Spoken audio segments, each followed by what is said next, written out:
அன்பானவர்கள் அனைவருக்கும் இனிமையான மகிழ்வான வணக்கங்கள். கணபதி என்றிட கலங்கும் வல்வினை, கணபதி என்றிட காலனும் கைத்தொழும், கணபதி என்றிட கருமமும் ஆதலால், கணபதி என்றிட கவலைகள் தீருமே. கணபதி என்றாலே கவலைகள் அனைத்தும் போய்விடும் என்பது உண்மையே. அதனால்தான் கணபதியை முதலில் வணங்கி அந்தாதியின் தினமும் ஒரு அந்தாதி என்று அவரை வணங்குவதால் தான் தடையில்லாமல் ஆனந்தமாக போய்கொண்டிருக்கிறது. அபிராமி பட்டர் அவர் எழுதி அனுபவித்த உணர்ந்த அந்தாதி தாங்க ஆனந்தமான அறிவை தருபவள் அம்மா.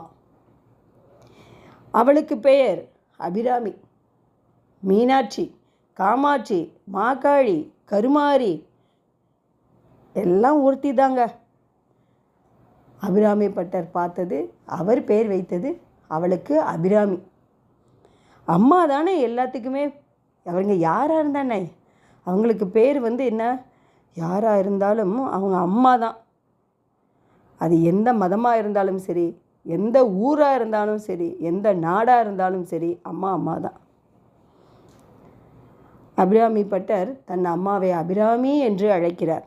ஆனந்தமான அறிவை தருபவள், ஆனந்தமாய் என் அறிவாய் நிறைந்த அமுதமாய், வானந்தமான வடிவுடையாள் மறை நான்கினக்கும், தானந்தமான சரணாரவிந்தம் தவள நிறக், ஆனந்தம் தம் ஆரடங்காம் எம்பிரான் முடி கண்ணியதே.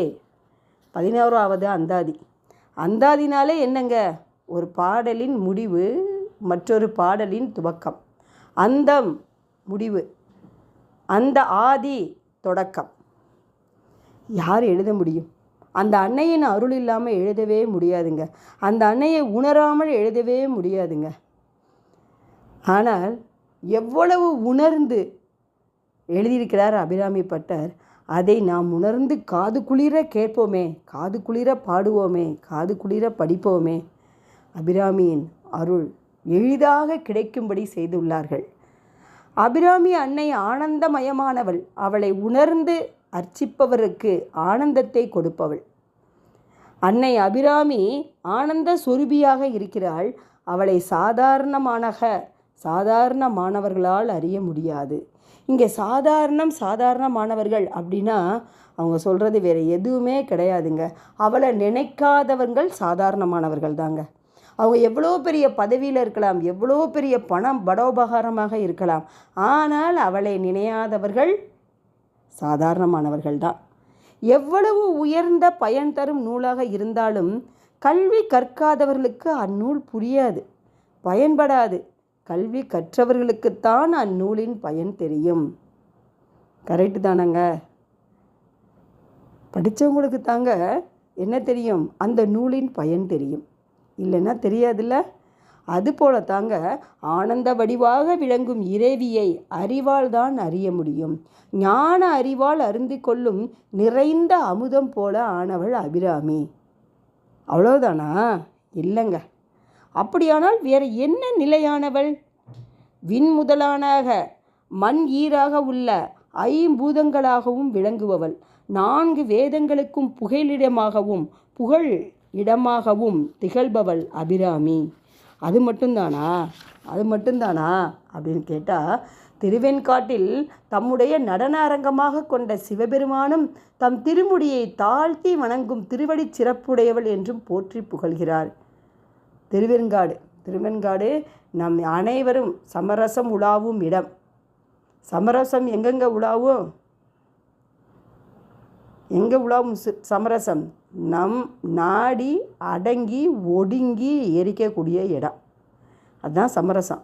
அங்கே தான் என்ன பண்ணுறாங்க, அம்மையும் அப்பனும் நடனமாடும் இடம் திருவெண்காடு. 7 வகையான உலகங்களையும் படைத்தருளிய தாயே, நான் சதா காலமும் நினைத்து துதித்து உன் அருளை புகழியே. உன்னை நினைக்கத் தொடங்கிய நாளிலிருந்து உணர்ந்து உணர்ந்து ஓதி ஓதி துதிப்பது உன்னுடைய திருநாமமே என்று அபிராமி பட்டர் சொல்கிறார். ஆனந்தமாய் என் அறிவாய் நிறைந்த அமுதமாய் வானந்தமான வடிவுடையால் மறை நான்கினக்கும் தானந்தமான சரணாரவிந்தம் தவள நிற கானந்தம் தம்ம ஆரடங்காம் எம்பிரான் முடி கண்ணியதே. இந்த பாடலை கேட்பவர்கள், இந்த பாடலை பாராயணம் செய்து துதிப்பவர்கள் என்றும் ஆனந்தமும் அறிவும் நிரம்பியவராக விளங்குவார்கள். அபிராமி அன்னையின் கடைக்கண் பார்வை எப்பொழுதுமே அவர்கள் மேல் பட்டுக்கொண்டே இருக்கும். அபிராமி அன்னையின் பார்வை படும் பொழுது நாம் எப்போவுமே சுபிட்சமாகவும் நல்ல புத்தி கூர்மை உள்ளவர்களாகவும் தெளிவானவர்களாகவும் அவர்கள் இருக்கும் இடம் என்றும் சந்தோஷமாக இருக்கும் என்று அபிராமி பட்டர் கூறுகிறார். அது உண்மையே. அது எப்போ தெரியும்? நாம் உணரும் பொழுது தெரியும். கண்டிப்பாக இந்த பாடலை கேட்கும் பொழுது நாம் உணர்வோம் என்ற நம்பிக்கையில் அடுத்த அந்தாதியில் அபிராமி அன்னையின் அருளால் உங்களை சந்திக்க வருகிறேன். நன்றி, வணக்கம். வாழ்க வளமுடன், வாழ்க வையகம்.